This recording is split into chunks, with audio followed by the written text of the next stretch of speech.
Hello and welcome. It's great to have you here. This is another edition of Ask the Author.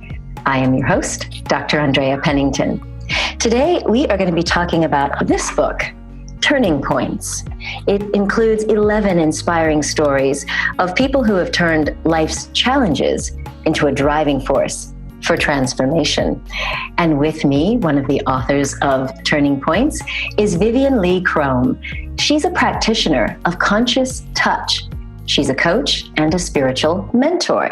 And one of Vivian's areas of personal expertise is involuntary childlessness. And not only is she currently in the process of finishing a book on the matter, she's been blogging about the subject in Danish for a number of years. It's her intention to build an online community to give insights and hope to people who are facing the same painful circumstances.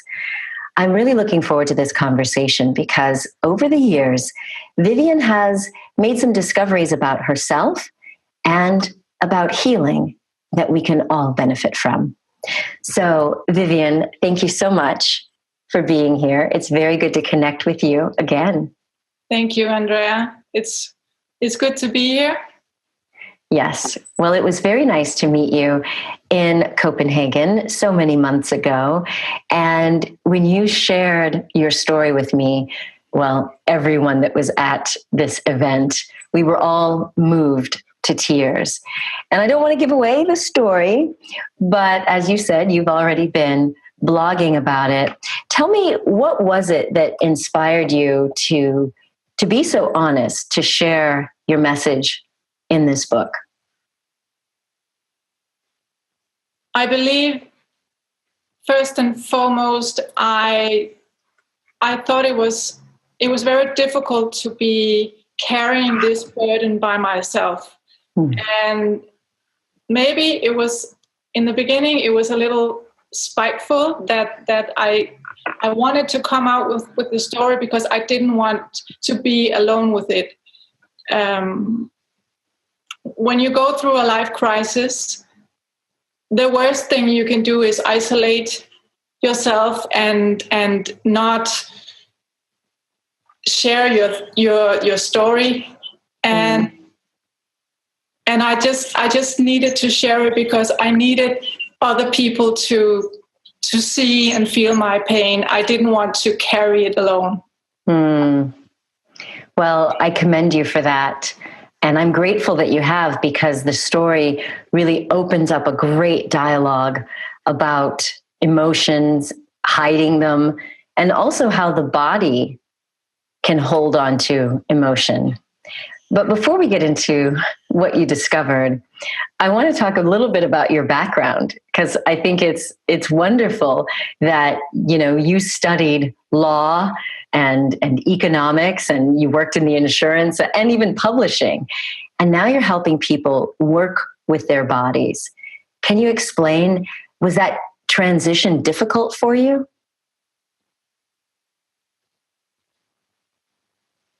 I had never thought that I would be doing what I'm doing today, because for me, I'm a little ashamed to say this, but for me, working with people so closely and using my hands, it was not what I had imagined that I would be doing. I always thought of myself as a head person, a person who was smart and I was able to analyze things, and I was working, being very comfortable doing that. And all of a sudden I realized that it was very stressful. And then going through a life crisis, I just realized I cannot be playing that game anymore. I cannot be spending my time doing things that I consider not so relevant to being a human being. Yeah, I get that. I think having a life crisis can often make us realize what's really important and how we should be spending our time. So part of what you share in the book is about your experience with miscarriages. And it was through your own healing process that you got introduced to this new thing, conscious touch. So tell me, what do you now understand about the body? I have now worked with this body therapy method and also touch for health. And I realize more and more how the body is just a very rich source of information about who we are, how we have been living our lives. And I like to make the comparison to the black box on the plane, that once the plane crashes, everybody is trying to find the black box, because we really want to know what happened, what went wrong. And this information, this data is actually recorded in our bodies. No matter if it's trauma or hospitalization or being abandoned or whatever, all these things sort of manifest in the body, and later on they may turn into tensions and pains and just patterns that we don't really want to have, but also we don't know how to get rid of them. Yeah. Well, talk to us about that first time that you were on the table and you started to meet some emotions from your body. Tell us about conscious touch, how you got introduced to it, and what your first experience was like. It was a friend of mine who recommended this kind of treatment, because she saw that I was in a bad place, and I think she realized that I probably needed some comfort of some sort. And lying on that table, I just felt myself in a completely new mannerism, and I got in contact with emotions that I thought weren't even part of me anymore. But the whole situation and the care and the comfort was just so overwhelming that I sort of surrendered to the situation, and I realized that I was a much more vulnerable creature than I had probably allowed myself to be for a very long time. And that realization was really nice, that I was in a space that I could allow myself to be me. Wow. So I think it feels like, you always had to hold it all together and keep pushing forward, and to surrender on that table and feeling someone else's touch. That sounds pretty powerful. It really is. And I think most people will recognize that we do not really allow ourselves to be vulnerable and feel what we actually feel. Our emotions are something that we need to hide, and we shy away from them, and we don't really share them. And all of a sudden, this just became allowed, and it was a great relief. Yeah. So being in that therapeutic relationship with the practitioner, and even the table kind of plays a role in and of itself to just hold you in that space. Well, I want to share something from the book that you wrote that I just thought was so poignant. You said that it was painful to admit how difficult things were. My thoughts would wake me up at night. Sometimes they would not even allow me to go to sleep. Why was this even happening to me? And then you went on to say that not having children was so challenging for your identity. So what's life going to be like for me? And next you talk about emotion. I met my anger. I was angry at my first husband. I was angry at my body.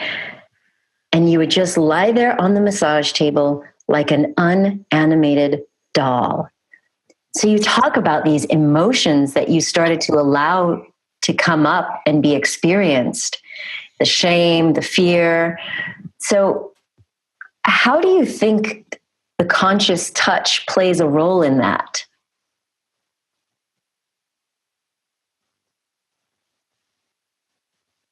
I look at the body also like a timid little animal. That's how I felt myself. And I also see it in my clients that there is so much anxiety and there is so much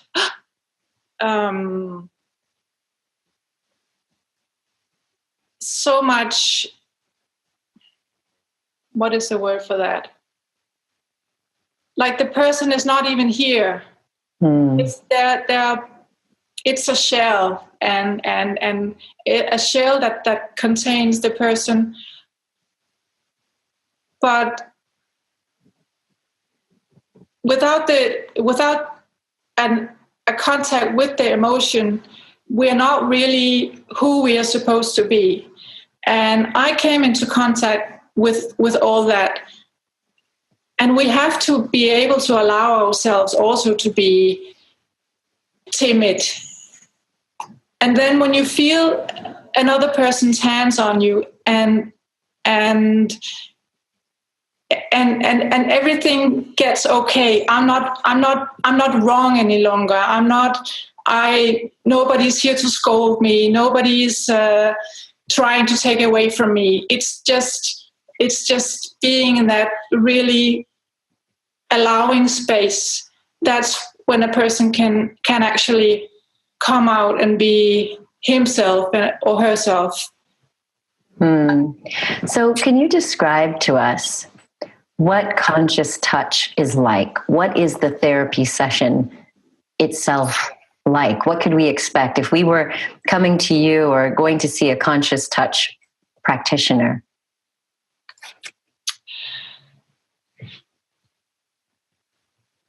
The conscious touch practitioner will just lay you on the table with and cover you, and then it's like it's a very mild touch that is a touch of exploring, investigating what is the situation of this particular person, of this particular body, and it's just really feeling into the different tensions. It could be the shoulder, it could be the knees, it could be the feet, and the practitioner's task is to observe the body landscape, the curves and the edges and the slopes and the tensions and the rhythm of the breath. It's quite surprising how many people have a very, very shallow breath. Mm-hmm. It's like they're afraid. They're always afraid. They're afraid of taking a breath.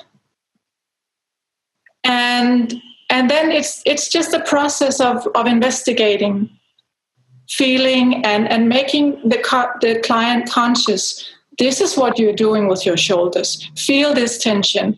And sometimes, quite often, the tensions, they are attached to certain images on an individual basis. It could be the lower back that all of a sudden when we massage it gently, it will carry some memories of some traumatic event. Or there was a woman once who had almost lost her child when she was giving birth, and there was a lot of tension in her pelvis and in her lower back, and once I started I didn't really do much. It's surprisingly how little you can do, but just actually being there and offering your attention. Then this woman came into contact with this really dramatic event that she had. She thought she was going to lose her baby. She thought she was maybe going to lose her own life. And this is the kind of information or story that the body and the attention will contain for us. And so do you, as a practitioner, do you see images? Do you get an intuition about where their pain is coming from or their tension? Or do you invite them to tell you? Both happens. Okay. Sometimes I just get a sensation, or I get a thought that I like to share with the client. And then once we go into a dialogue and the client will tell me more about this, because as long as the session is going on, we're becoming very much part of one another's space. And so I believe that if I start feeling cold, there is a chance that the client also has these sensations. So we become more like a one person rather than two individuals. And I'm not thinking so much as I am doing something to this person. I am just merely trying to gain access to the most innocent place in another human being, and we enter into a dialogue. Wow, that's a really beautiful image. And how long does a session usually take? It takes about 1.5 to 2 hours, depending on the client's choice. And we just spend the time uncovering the patterns of this particular body, this particular client, and this particular story. Because these patterns, they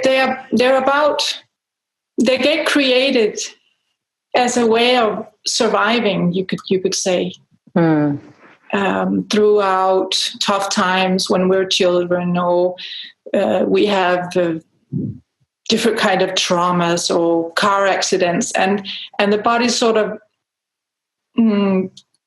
gets stuck in a position or in a kind of survival mode, because we're not like the animals. We can't just shake it off the way that the animals do when they're almost hit or almost eaten by a lion. Right. We don't do that. We just we carry it along. Yeah, we lock that energy and that tension and that fear into our bodies. Yeah. So was it strange for you to decide to leave your very head and intellectually oriented work to become, this body therapist that you are now? It was extremely difficult. I felt that I wanted to do it, and I felt that it was a very, very powerful thing to do. It was a very gracious thing to do, and an important thing to do. But it was difficult. It was difficult to leave all that I'm being so smart and thing behind, because this was really who I was. I was a smart person, and I could solve things just until the moment that I couldn't solve it anymore. And so it's really a relief for me to be working with my hands and with people, because I'm getting into using some other aspects of myself, which I personally find more appealing and more interesting. Mm-hmm. And what have been some of the most inspiring cases or surprising cases that you've seen for people that have gotten dramatically better?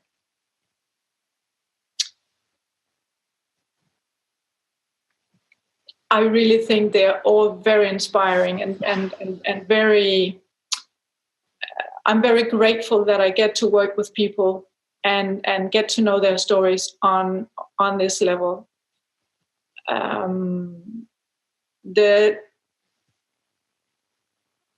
I don't know if they're the most inspiring, but it's always a surprise to me that once we find like a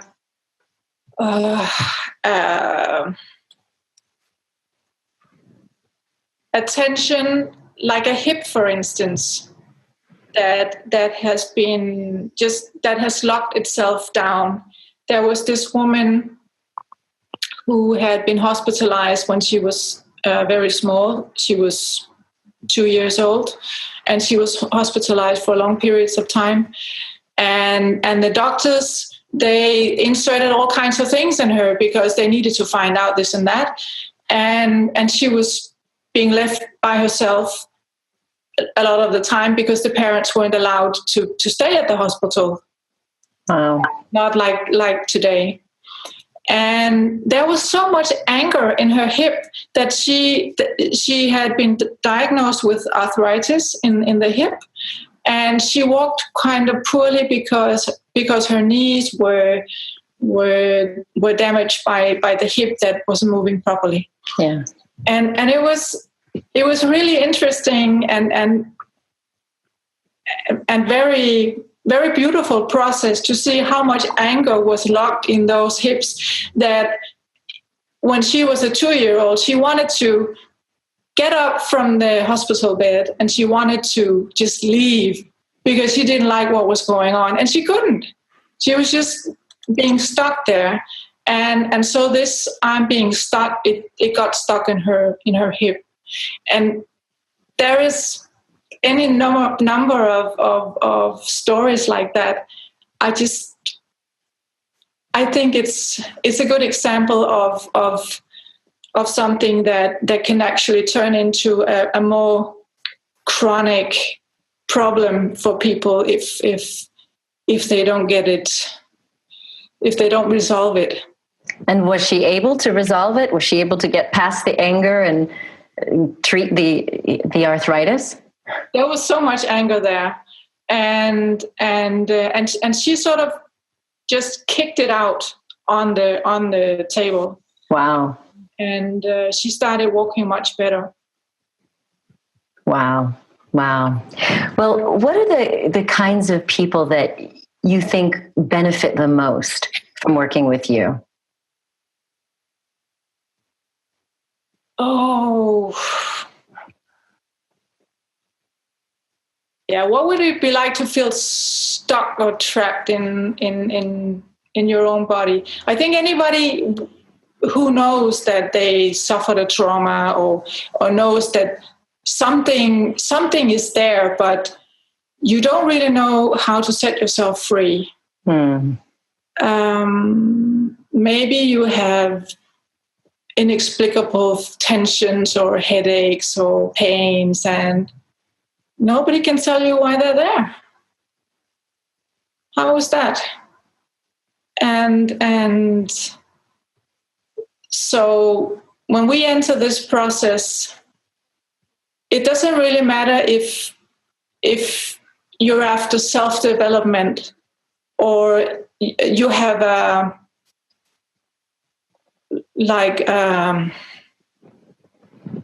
disorder that you want to resolve. It could even be depression also.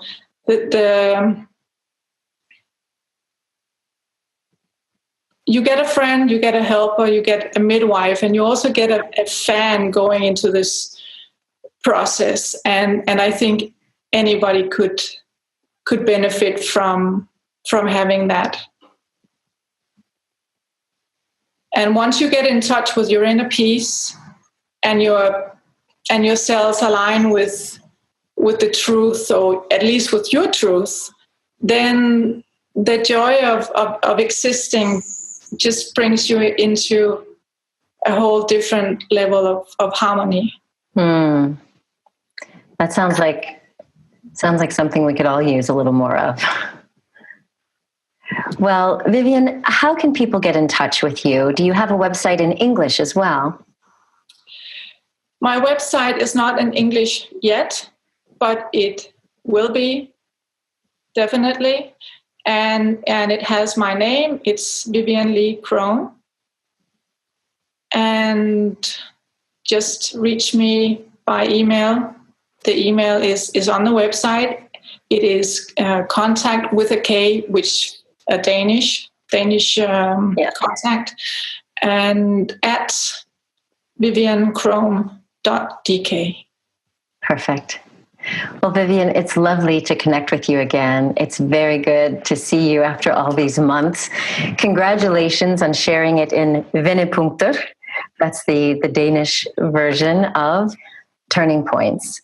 And I really I want to commend you on stepping up, being brave and vulnerable so that we could all benefit from it. It's truly a gift. So I just want to thank you again for that. Thank you, Andrea, for taking your time and helping me with this process. Wonderful. It's my pleasure. Well, it has been another joy to just explore the many modalities of healing and self-expression. So be sure to check out the links so that if you'd like to be in contact with Vivian, you can.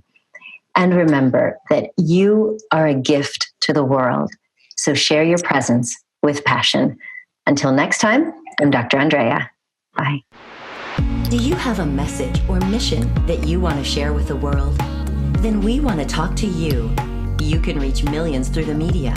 Get recognized with an authentic personal brand makeover. Publish your book. Host a radio show or podcast. Craft the perfect TED Talk.